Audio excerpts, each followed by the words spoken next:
It's time for Nip Talk.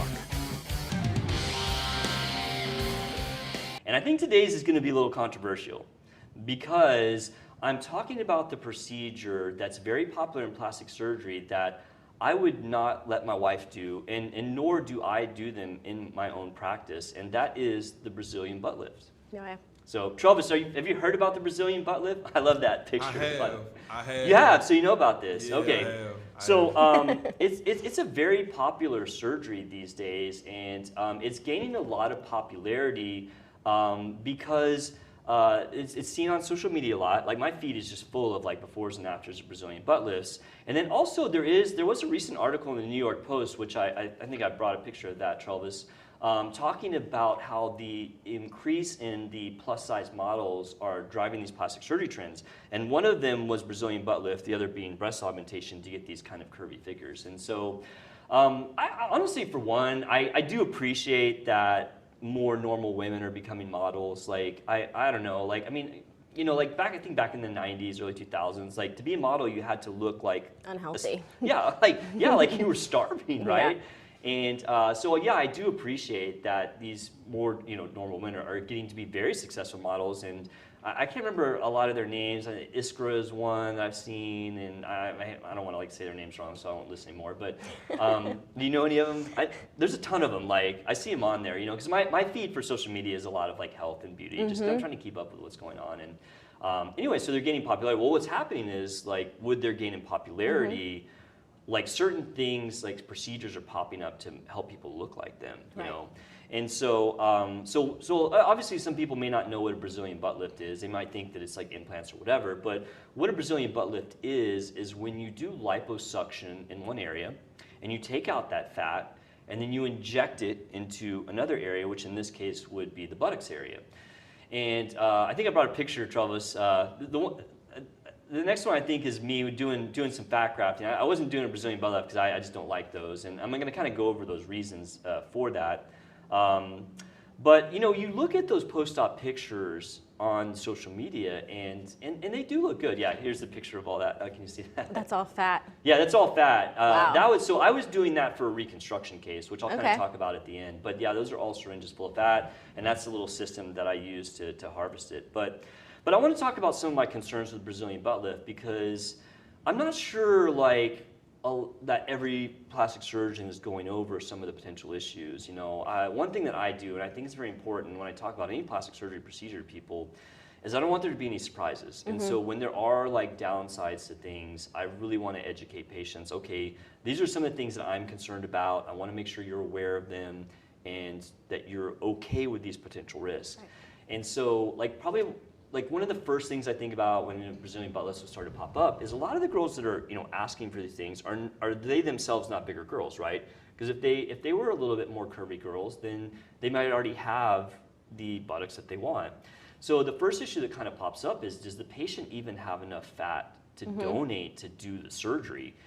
And where that becomes even a bigger issue is when fat grafting first came out, which it came out right when I kind of hit plastic surgery in the mid-2000s, and it was kind of a new technology. Like we really didn't know how to do it the best way, and so we were literally just pulling this fat out and like basically just rinsing it with some saline and tossing it right back in. And what was happening is a lot of that fat would get reabsorbed; it just wouldn't survive. And so as the years went by and technology got better, we learned that there are certain techniques to make this fat survive better. And the one I use is called Revolve. It was one of the pictures that Travis showed earlier. It's basically a machine that the fat goes into, and it basically washes it and kind of almost centrifuges it. And so the fat that goes into it doesn't look that great, but what you pull out is like, it's almost creamy. It's like very thin, it's not thick or chunky, and all the byproducts are taken out. And so when you do that, you get a much higher take of the fat, because that was the biggest issue with fat grafting is you inject it, it looked good right away, and then 6 months later, up to 70% of the fat's gone. It just didn't survive. But the problem with the processing is you put in a certain amount and you get much less back. And so the technique I use, which is really, really good, if I put in like 1,000 cc's of fat, I only get out like 300, maybe 350. Wow. And so where that becomes a problem is you think about fat grafting of buttocks, like each side could take anywhere from maybe 300 up to 1,200 cc's of fat, and that's just one side, so you gotta have double that. So you think, okay, I need 600 to 2,400 cc's of fat, but if you have to multiply that by 3, then suddenly you need 2,000 to 7,000 cc's of fat to have the proper amount.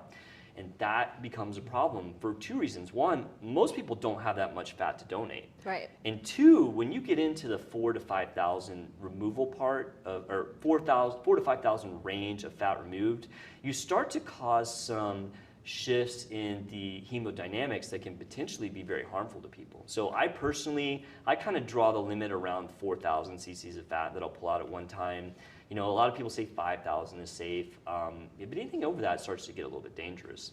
And so, you know, there is that issue of do they have enough fat? Then secondly is the reabsorption. And, you know, I've done a lot of fat grafting, because there's probably surgeons out there being like, oh, well, this guy just doesn't know how to do fat grafting. No, I mean, I've been doing it since the beginning, more for like reconstruction, you know, and I'll talk about that in a second. But the issue is the reabsorption, because you don't want to go get a surgery and then suddenly 6 months later, like the results all gone. Yeah. You're going to end up being unhappy, right? Yeah. And especially if it doesn't reabsorb in the same amounts. And so that's one of the other issue. And finally, well, not finally, but another issue I have is when you do fat grafting, sometimes that fat will survive, but it'll end up being almost scarred or hard, and you can kind of feel it, you know? I mean, because nobody wants to have, you know, a breast or a buttocks that doesn't feel normal, right? I mean, it's one thing to look good, but I mean, if you have something hard and you're sitting on it, you know, that becomes a problem. I've had people tell me that, you know, they got a Brazilian butt lift and suddenly it's kind of uncomfortable to sit in certain positions, right? And then lastly, this is probably the big kicker for me. So when you look at plastic surgery and what is the risk of like the worst outcome, which would be death, okay? We talked about this in a recent episode that for like your basic plastic surgery, the risk of mortality or death is very, very low, around 1 in 300,000 surgeries. So most plastic surgeons will never have a death, you know, because in their career they wouldn't do that many surgeries. For Brazilian butt lift, the risk of mortality, in one of the recent papers that came out, was 1 in 3,000. That's 100 times more likely to die. And so people will ask, okay, so why is that surgery so dangerous? Well, it comes down to the fact that when you're injecting fat into someone, if you were to accidentally get your cannula into a blood vessel and then inject the fat in there, you'll get what's called a fat embolus, which is a very, very lethal problem. Now, it's not common, because most of the time if you go through a blood vessel, it'll just go right through it, and then you're not really injecting the fat into it. But with bigger blood vessels, it's more likely. And so, you know, that high mortality rate for me, combined with all these other issues, like, I'm just not interested, you know? Right. And one thing for me is, fortunately in my practice, I'm pretty busy. I can, to a certain degree, pick and choose what I want to do and still, you know, keep the lights on. Right. And so, you know, when it came out, I was like, okay, this is interesting, because I had done the fat grafting for breast reconstruction. And I've done a couple for augmentation. You know, if you get, like, say, a girl that has, like, maybe, like, a large C breast and she only wants to go up to, like, maybe a mid-D. It's hard to use an implant to do that, because you have to use a tiny implant and they don't fit. And so I fat grafted a few breasts, but in that you're injecting less amount. You need less amount to pull out.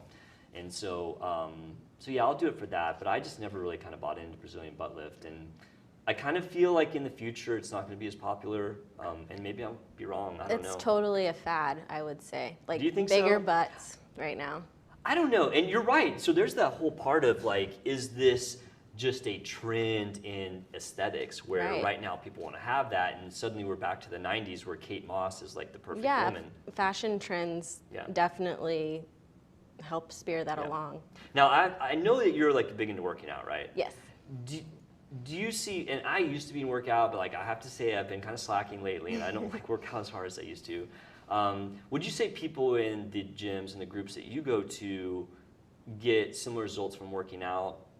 Or do you feel like people maybe work out in an effort to try and do that? Like, oh, for sure. One of my really good friends, she was always super small, like a beanpole. Her legs were so skinny, all of it. She started lifting weights, doing weight training, and she got bigger. Like she just, her legs and her butt, they look great. And it's just from working out, doing those deadlifts, doing those hip thrusters. And of course, that is dedication to extreme hard work. You it took a while. You have to be really dedicated to do that, and it nutrition, takes time. and nutrition, time. Yes. I mean that's hard to do. Consistent stuff. I know that people have asked me about, okay, well, can you get the same result from working out? And it's a great question, because definitely building muscle does help increase volume. My only concern with that, if somebody asks me truthfully, can I get the same result, by working out? Part of the issue is going to be that, muscle is only part of the volume of your buttocks. And so one concern might be that if you're working out that hard, that you're reducing your fat content, because that does happen, right? Yeah, genetics, I think, has a lot to do with it. It does, totally. I look at these girls, like these kind of curvy models, and and maybe some of them have had surgery, but like it's hard to tell unless they outright say it. But I think just a lot of them are just genetically shaped like that. Right. I've always been super athletic build, so gaining muscle for me has never been an issue. Yeah. But for my friend, gaining muscle was always her issue. Yeah.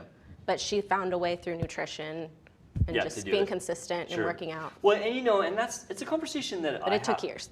Right, yeah, it takes a long time. And that's a conversation I have with my patients sometimes, because not necessarily for Brazilian butt lift, because I don't even really see patients for that, but like for other things like tummy tuck, patients will ask me, hey, can I do this on my own? And I'm always upfront with people, like, especially for things like lipo, yes, if you're coming in just for strict liposuction, you can do that on your own. Yes. It's very hard work, and some people can't do it, and therefore this is an alternative.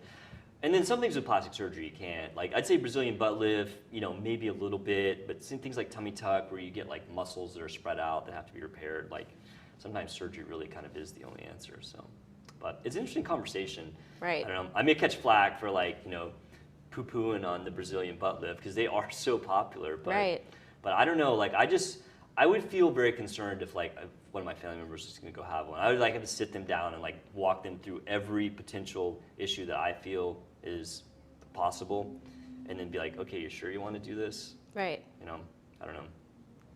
We'll see. Good points. I'm probably going to catch some flack off this one. All right, moving on. That was a good conversation. Travis, what do you think the Brazilian butt lift's good? I don't know. It's not that I think it's good or bad. I do think, like she said, like Sarah said, it is a fad. You see it a lot on social media. You think so too? Oh yeah, a lot of people are even like using it as like comedy. For like skits on Instagram. Yeah, TikTok. Yeah, TikTok. There's a man that walks around with like literal, it looks like he has like the most obnoxious implants in his like khaki tight shorts. And it is like, it's ridiculous. I haven't seen that. I'm gonna go look it up. Social media has made it a fad almost. So, yeah. We'll see. I wonder, because that's an interesting question. Is it going to like be less popular just because people don't want it anymore because the times change? I more think that like it's going to eventually, enough people are going to say, well, yeah, I did it and it was cool at first, but like a year later, I'm not sure it was worth it. Yeah. So I don't know. We'll see. I'm not always right, obviously, but.